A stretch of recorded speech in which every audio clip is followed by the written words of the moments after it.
What's up, Phin fans? My name is Bly, and welcome back to the Phin Cave. Today, we will be reviewing that Week 1 victory W against the New England Patriots. So, in today's video, we're going to review the stats. We're going to go over all of the stats, offense and defense. I'm going to let you guys know what I thought about the offense and the defense, as well as give you a grade for what I thought about Tua himself. Before we do that, go down to the comment section. Give me some fins up in the comment section. Put your W's in the comment section. Put your 1 and O's in the comment section. And let me know what you guys thought about Tua. Let me know what you thought about the offense. Let me know what you thought about the defense. Give me your Tua grade in the comment section, no matter what it is, whether you agree or disagree with me.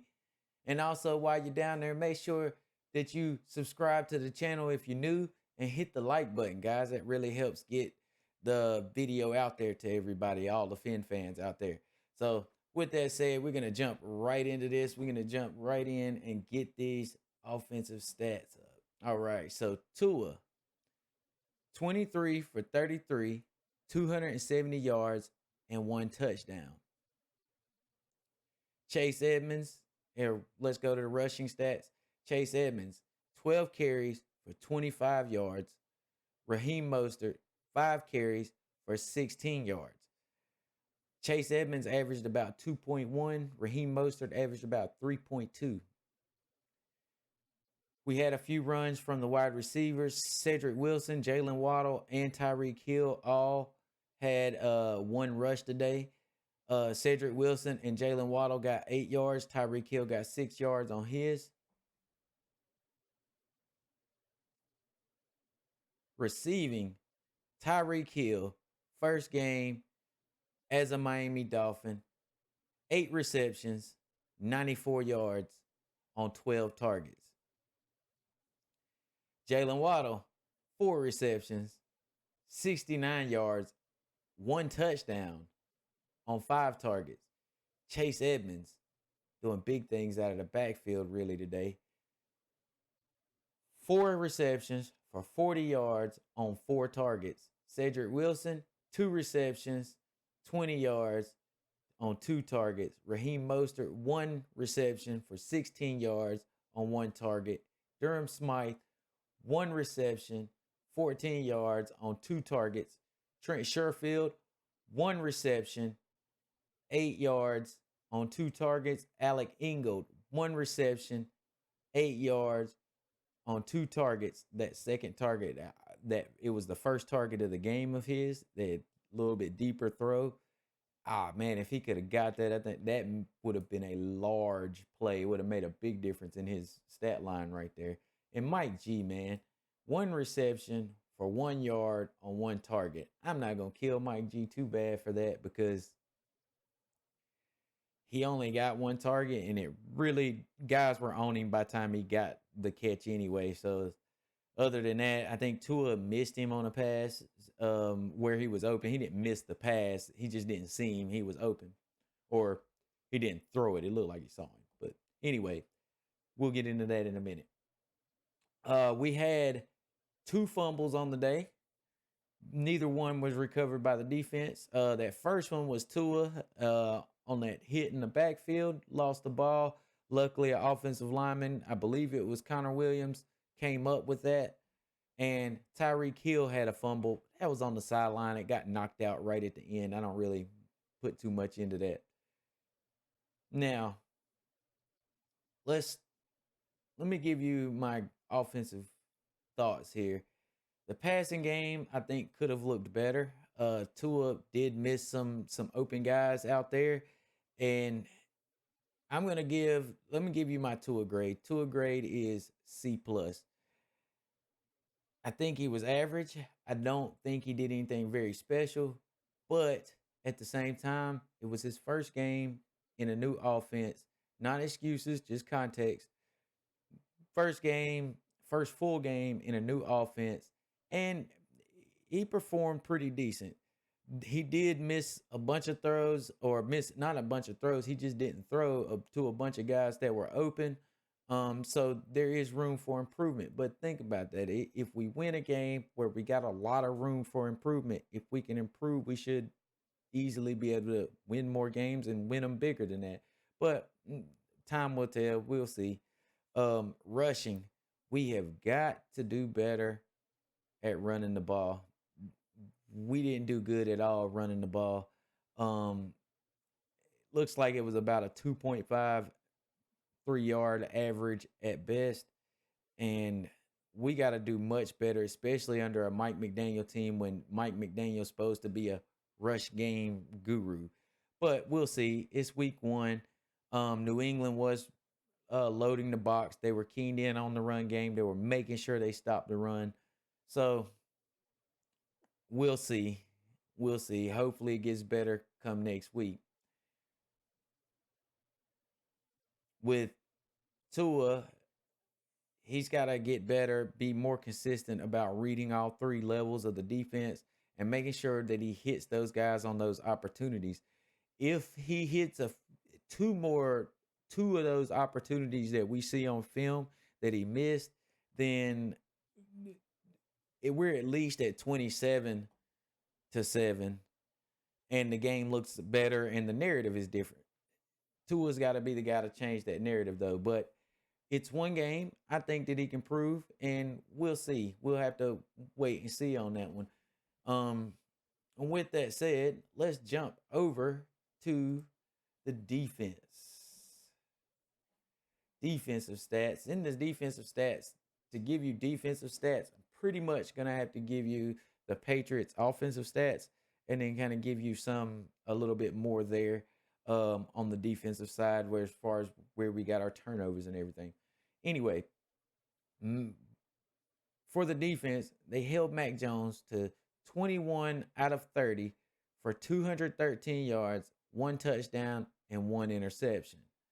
I really can't believe that he chose to go after Xavier Howard with Devontae Parker in those one-on-one battles, but he did. You saw what happened. They got us on one pass interference, but it is what it is. Rushing. Man, we got to do a little bit better on run defense. New England is a pretty good run team, though, but they were pretty much running how they wanted to run. Damian Harris had 9 carries for 48 yards and a 5.3 clip. Ramondre Stevenson had 8 for 25 at 3.1. So we did a little bit better on Stevenson, but they did run the ball pretty well on us. And once we got out in the lead, they had to give up on that a little bit. Is why we don't see the total yardage up there. They don't have a ton of carries for either one of these guys. It's 9 and 8. So if they were in the lead, they would have kept running it and they would have kept that high average up. It would have been a bad game for our defense. Receiving, we allowed 4 receptions to Jacoby Myers for 55 yards on 6 targets. That's not that good. Kendrick Bourne had 1 catch on 1 target for 41 yards. Jonnu Smith, three catches on 4 targets for 33 yards. Nelson Aguilar, 3 catches on 5 targets for 28 yards. Hunter Henry had 2 catches on 3 targets for 20 yards. So I'm not going to go any further into their receiving yards, but that is what we got there. We'll go over the tackles and stuff now. We'll go over the sacks and the tackles for loss. I'm not going to get too much into the regular tackles because sometimes that can be misleading if guys are further down the field. Just because you make the tackle, you do get credit for it, even if it's 10 yards down the field. So we're not going to go into all the tackles. Sacks. We only got 2 sacks today, which is pretty good. They came at big points. The Brandon Jones sack was a monster. It was a sack fumble recovered by Melvin Ingram for a touchdown. Emmanuel Ogbah got a sack and a tackle for loss. Melvin Ingram had 1 TFL and a fumble recovery.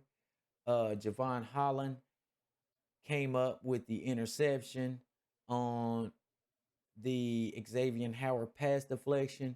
We had Duke Riley get a pass deflection. Had Zach Sealer get a pass deflection. Brandon Jones was balling all day. It looked like he got a pass deflection, and Javon Holland got himself a pass deflection. Back to the tackles for loss. Christian Wilkins got 1 tackle for loss, and that's it, guys. Jason Sanders, 2 for 2 with a long of 49, and 2 for 2 on the extra points as well. So that defensive guys, I give our defense overall of about a C plus as well. If you go back and watch the film, the biggest thing we did was make those turnovers. Other than that, they were moving the ball pretty good all the way up until the point where we would force that turnover a lot of on a lot of those drives. So I'm gonna give them a C plus. Mac was missing some open reads and stuff, but there were some throws that Mac made that made our defense look bad as well. So I'm gonna give us a C plus. In that, really mainly it's that high because of the turnovers. Other than that, it would have been a really low grade. But once again, we got the W, man. If we can get a C plus on offense and get a C plus on defense and get the W, man, that's big time. Real quick, switch this back. We'll go over a few of the regular team stats as it goes.